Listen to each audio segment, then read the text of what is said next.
آج میں آپ کے سامنے ایک مسئلہ پیش کرنے جا رہا ہوں۔ وہ مسئلہ یہ ہے کہ آج کل ایئرپورٹ، فلائٹ، ریلوے اسٹیشن اور ٹرینوں میں پانی سے استنجا کرنے کے بجائے ٹیشو پیپر استعمال کیا جاتا ہے۔ ٹیشو پیپر ایک کاغذ ہوتا ہے جو بہت ملائم اور جاذب ہوتا ہے، اسے استنجا کے لیے رکھا جاتا ہے۔ اسی طرح سے کھیت کھلیان میں کام کرنے والے کسان لوگ بسا اوقات پانی نہ ہونے کی وجہ سے وہ ڈھیلے سے استنجا کرتے ہیں۔ تو اب سوال یہ ہے کہ کیا اس ٹیشو پیپر سے یا ڈھیلے سے استنجا کرنا جائز ہے، درست ہے، اس سے پاکی حاصل ہو جائے گی یا نہیں؟ جواب کو سمجھنے سے پہلے آپ ایک بات سمجھ لیجئے کہ استنجا کسے کہتے ہیں اور استنجے کا مطلب کیا ہوتا ہے۔ استنجا کہتے ہیں پیشاب یا پاخانہ سے فارغ ہونے کے بعد بدن پر لگی ہوئی نجاست کو دور کرنا ضروری ہے، چاہے پانی سے دور کی جائے یا کاغذ، پتھر، ڈھیلے یا ٹیشو پیپر وغیرہ کسی اور چیز سے۔ اب جواب کو سمجھنا ہے۔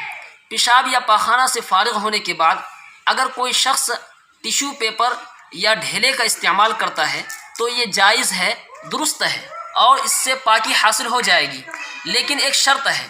شرط یہ ہے کہ وہ پیشاب یا پاخانہ اپنے اصل مقام سے یعنی نکلنے کی جگہ سے پھیلے نہ ہوں، تو ٹیشو پیپر یا ڈھیلے کا استعمال کرنا جائز ہے۔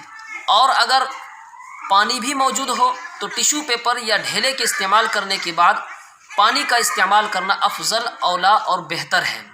اور اگر پیشاب یا پاخانہ اپنے اصل مقام سے یعنی نکلنے کی جگہ سے تو پھیل جائے تو اس صورت میں محض ٹیشو پیپر یا ڈھیلے سے استنجا کرنا یہ کافی نہیں ہوگا، بلکہ پانی سے دھونا ضروری ہوگا۔